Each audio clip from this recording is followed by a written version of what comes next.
précisément le 26/7/1954, suivi par El Barnameg Teni, le second programme, le 4/5/1957, et la radio del Shab, radio du peuple, le 25/7/1959, une radio qui met l'accent sur les émissions rurales et tout ce qui a trait aux paysans égyptiens.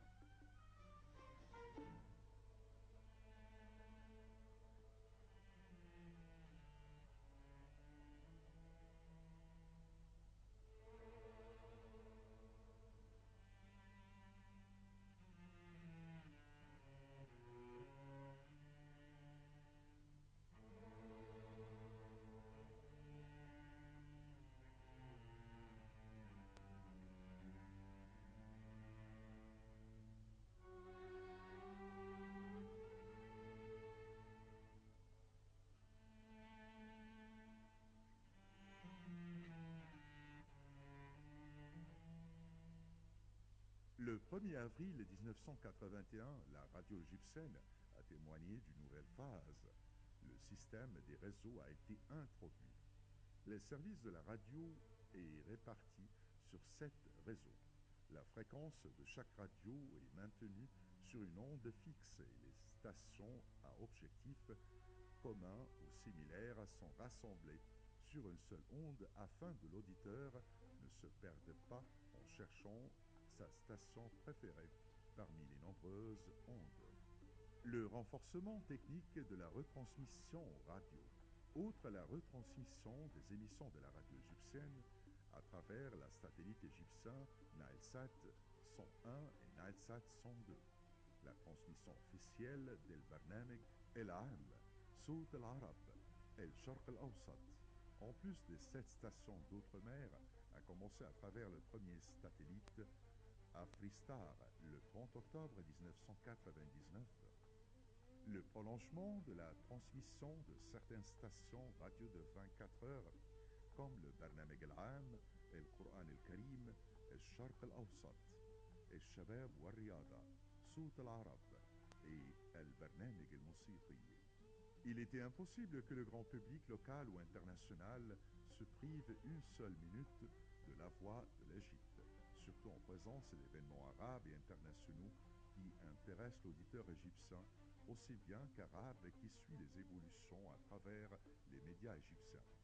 L'intérêt accordé aux radios régionales, parce que jusqu'en 1980, il n'y avait en Égypte que la radio locale d'Alexandrie, qui a vu le jour en 1954.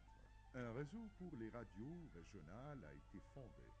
Il comprend actuellement les stations en plus de la radio d'Alexandrie, le Grand Caire 1981, le centre du Delta 1982, le nord de la Haute-Égypte 1983, le Sinaï du Nord 1984, le Sinaï du Sud 1985, le Canal 1988, la Nouvelle-Vallée 1990, Matouh 1991 et la radio du sud de la Haute-Égypte 1993. En l'an 2000 et à l'occasion du 17e anniversaire des ondes de médias, le réseau des radios spécialisées a lancé pour la première fois sa diffusion. Ce réseau qui comprend 7 stations qui transmettent leur émission à travers les ondes ordinaires et à travers les satellites égyptiens. Nilesat est le satellite de la radio Afristar. Parmi ces radios, mentionne la radio de l'information, celle des chansons, celle des personnes âgées et celle de l'éducation.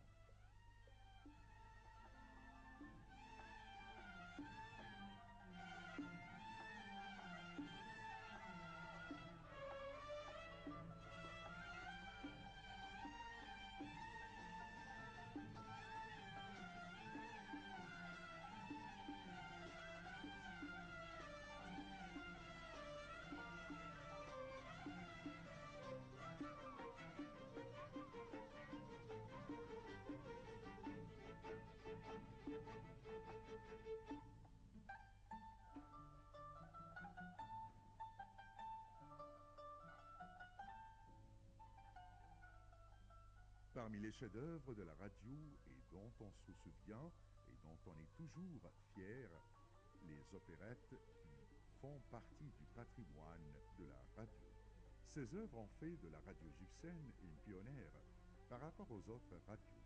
Ils ont été produites grâce à l'expérience égyptienne, au même titre que les œuvres produites dans les domaines de l'innovation, de la science, des arts et de la littérature. Parmi ces opérettes, Awad a vendu sa terre, écrite par le poète Morsi Gamil Aziz, composée par Kamel et Tawil et réalisée par le pionnier de la réalisation à la radio, le défunt Anwar el-Mishri.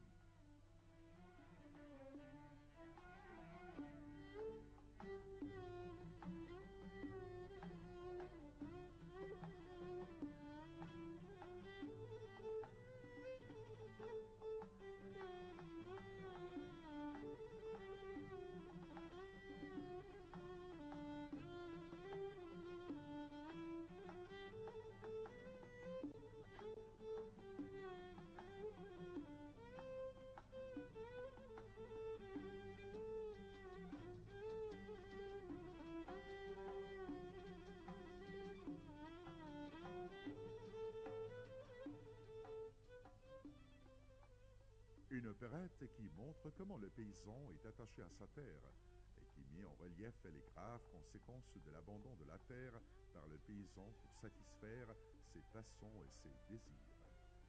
El Meshri a réalisé d'autres opérettes qui sont du même niveau. Parmi les premiers des émissions lyriques figure aussi Abdelwahab Youssef, qui a présenté Khéops, El Souk, Le Marché et d'autres œuvres.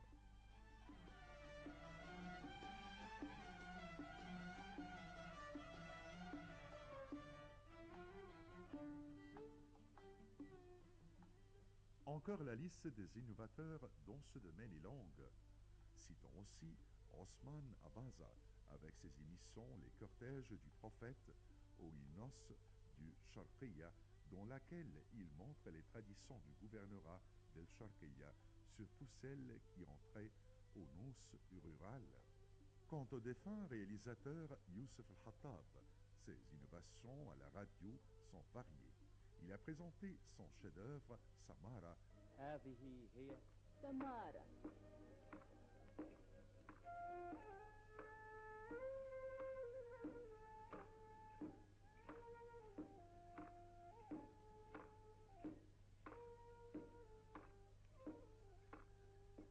Une feuilleton qui a connu son grand succès lors de sa diffusion au début des années 50 du siècle passé. Ce feuilleton a été incarné par Mohsen Sarhan et Samiha Ayoub, préparé par la radio par Mohamed Ismail et Abdelmonem Essebeaï. Chaque jour, pendant la diffusion de ce feuilleton vers 17h15, pendant un mois, les rues étaient désertes.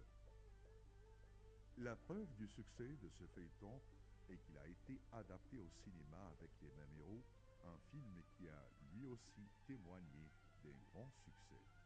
Les innovations de Youssef Al-Hattab ne sont pas limitées au feuilleton. Il a aussi réalisé des émissions religieuses comme le meilleur des récits diffusés chaque année pendant le mois de Ramadan. Une émission qui aborde les modèles du récit coranique.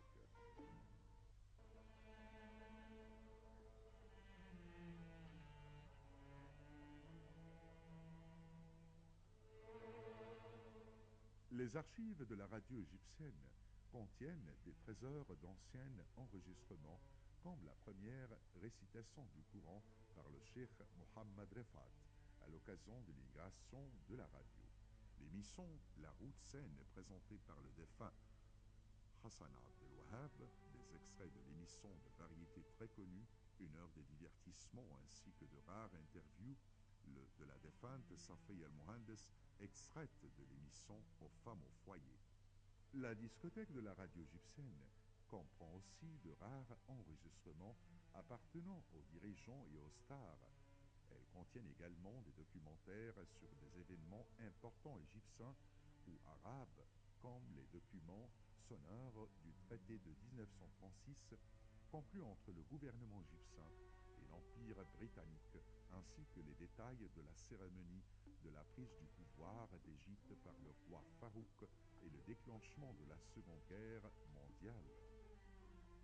Parmi les pionniers les plus célèbres et les personnes honorables de la radio, on peut aussi citer le grand défunt Mohammed Mahmoud Chaben, connu sous le nom de Papa Charo, qui avait la voix d'un grand présentateur et maîtrisait la réalisation.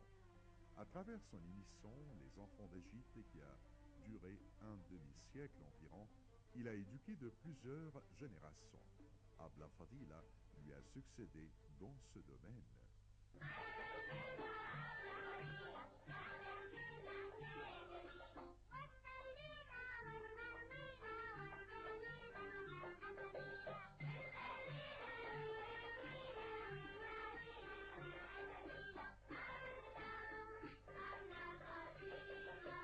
Parmi ses chefs-d'œuvre en tant que réalisateur pour la radio, citons l'émission lyrique L'Ice Cream, que les auditeurs aiment toujours écouter malgré sa rediffusion pendant de longues années. En parlant de la radio, on ne peut pas oublier non plus l'un de ses plus grands pionniers, Dimitri Lucas, qui a immigré hors d'Égypte il y a 50 ans environ, en laissant derrière lui un grand patrimoine. Il est fier d'être le réalisateur de l'émission de la vie qui présentait des leçons de morale à travers des histoires humaines tirées des lettres des auditeurs qui transmettent leur expérience réelle et des situations pour lesquelles ils sont passés durant la vie quotidienne. L'émission remet un prix de 3 livres qui a été augmenté à 5 livres, dont les dernières émissions, une somme appréciée à l'époque. Le défunt Galal Mouawad, qui a couvert avec sa voix les événements de la révolution de juillet 1952 avec le défunt Hosni El Hadidi et Hafez Abdel Wahab. Parmi les voix les plus douces, celle de la présentatrice Badia Al-Faï, qui lisait les nouvelles. Il y avait aussi Samia Sadek, qui a présenté de très belles émissions, comme Une tasse de thé. À travers cette émission, elle a fait une interview avec différents rois et présidents. Ces émissions, outre des livres blancs et ce que demandent les auditeurs, considérées comme une riche patrimoine, sont jusqu'à présent présentées par ses élèves. إذاعة جمهورية مصر العربية من القاهرة تقدم كلمتين وبس.